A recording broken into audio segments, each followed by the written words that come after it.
Hi everyone, this is Mindy Eggen and welcome back. In today's video, I'm going to be sharing with you how I created these really fun underwater scenes using the July 2020 My Monthly Hero Kit from Hero Arts. I will be sharing with you how I stamped the heroscape and the different color combinations that I used. Now, if you're not familiar with Hero Arts or their subscriptions, they provide a monthly kit every month that you could subscribe to or purchase the kits separately.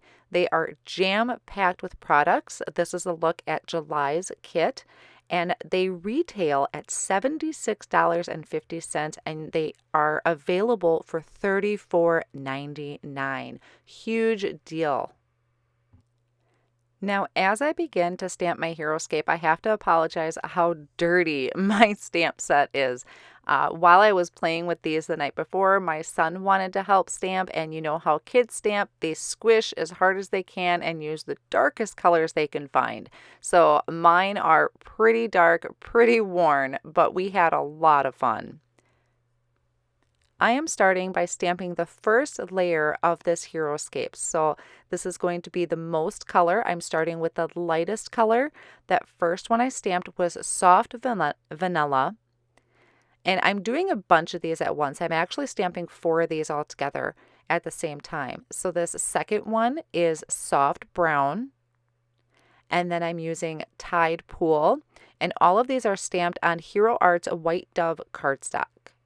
And then this last one that I'm going to be stamping is using the Antigua ink. I was really loving the different blues, the different color combinations I was coming up with these aqua colors.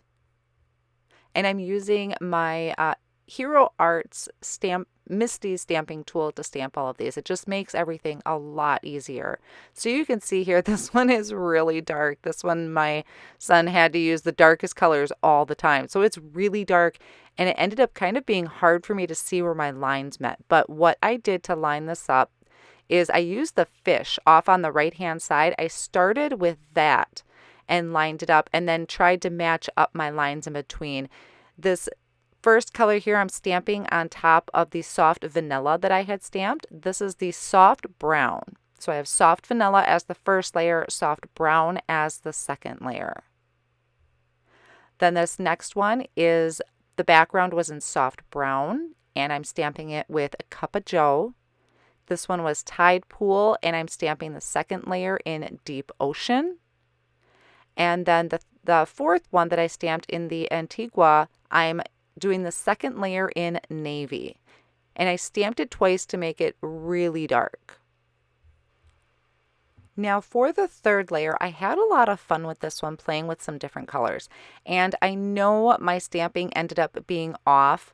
And when I was doing them assembly line, they kind of got off kilter, but I was so invested, I didn't want to redo them. And I don't think you can honestly really tell unless you're looking for it. So I just went with it. But I had fun with this and using different colors. So I used the corner of my ink pad to ink up just one of those images. I used the Rose Madder. This second color is going to be Summer Sky. And I just inked up the one side. And then the other side is going to be Lime Green. And I played with a few different colors. I think I added maybe Tide Pool or Antigua in there. And just switched it around. I cleaned them every time in between. And the one here with this blue, I actually didn't end up using this particular background because I really wasn't happy with that summer sky. It was almost too blue for my aqua scene. And I did the night before, had done a bunch of different ones just playing with colors. So I ended up pulling one from the night before that I had used. Now in some of these, I did just do them all in one color. So the Rose Madder, and then this one is the Lime Green. You can also use the inks that come in the kit. Any color combination would be a lot of fun. Then I'm going to take the coordinating die. I'm going to hold it in place with some purple tape once I have those all lined up. And I'm going to run this through my die cut machine to die cut out that bottom scene. You could just leave it and create a 1-layer card, would also be really neat with them, but I really wanted to die cut them to have the option of adding dimension if I wanted. Now here's a look at all 4 of the backgrounds that I die cut out, And like I said, that one with the summer sky, I switched out. You'll see down in the video a little ways. Now, if you're into more of a clean and simple card, this one's for you. I'm going to be using these hills from the Mountains at the Lake stamp set. I used my heroscape that I die cut out as a guide on where I wanted this. This is kind of my hills in the background of it. I thought that just made a really good match, and I'm stamping that in the navy ink. And I wanted to have them kind of look a little layered. So after I stamp this a second time just to get a really good impression and really darken that up, I'm going to clean that off, and then I'm going to move it and just kind of off kilter it a little bit. So I kind of moved it down and then shifted it over. And I'm going to stamp this twice too. I want them to be really nice and dark to show as a background to my sandy bottom that I created. And I ended up stamping the hills 3 times to make sure I went down far enough to cover all the way to my heroscape. Now I'm adding some of the images that are also on that stamp set that's included in the kit. Now, I am a huge Atlantis fan. Anything underwater, and especially Atlantis, I'm totally in love with it. One of my favorite movies that I used to watch of Disney. Just totally obsessed with this. So I really liked having these images in there. And that building structure, I did off kilter. And then I'm stamping them directly on top of those hills. And I want to make sure I'm getting really nice dark impressions so it kind of blends together a little bit.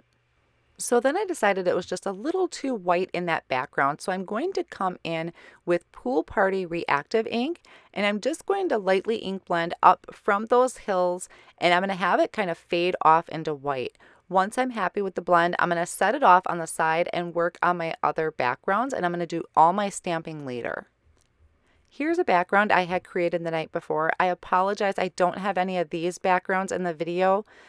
These were ones I ink blended and I knew had to wait a while to dry for me to be able to heat emboss on it.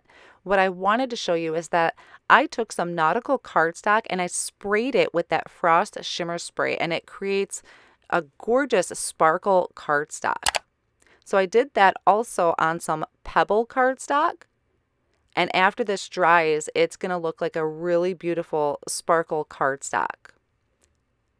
So placing my background back into my MISTI, like I said, I had ink blended that up, and then I had also used the sun stencil, the sun background stencil, and the unicorn white pigment ink, and I just added some sun rays coming down from the top.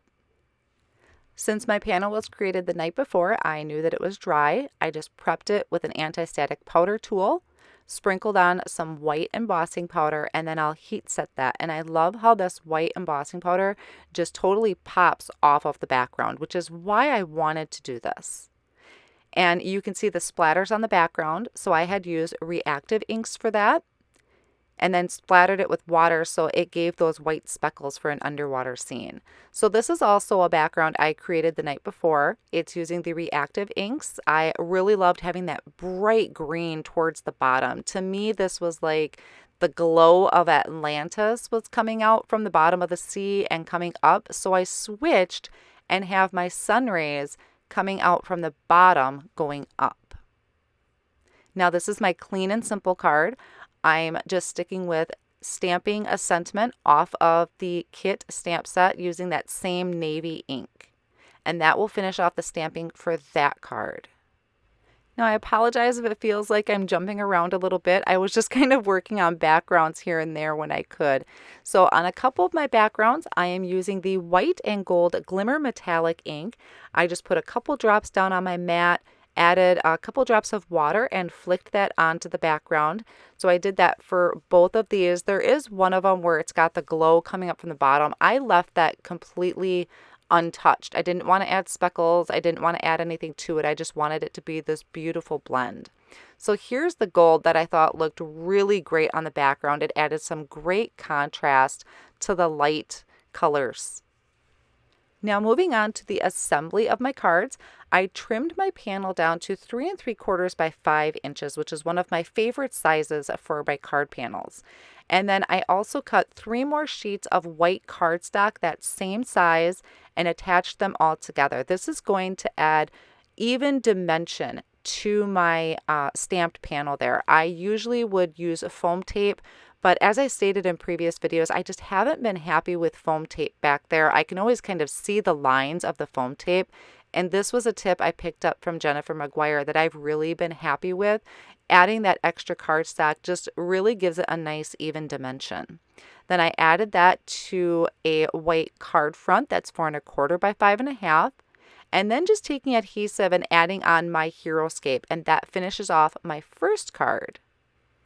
Now this is the frame cut that you'll also find in the kit that adds some really nice interest to the background.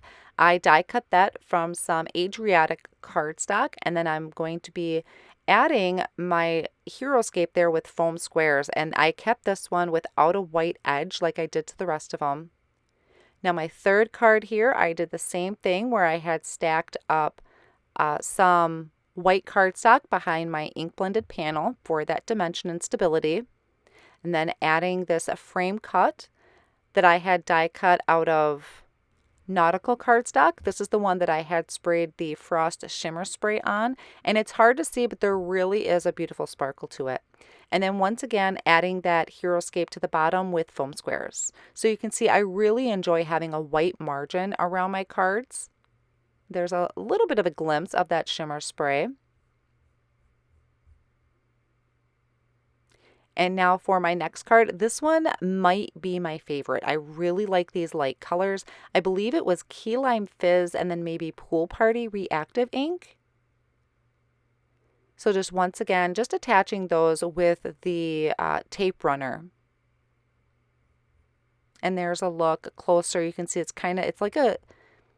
like almost like a shimmer cardstock. It's really pretty in person. So there are 4 ideas for you using the July 2020 My Monthly Hero Kit from Hero Arts. I hope you enjoyed today's video and it gave you some ideas to create.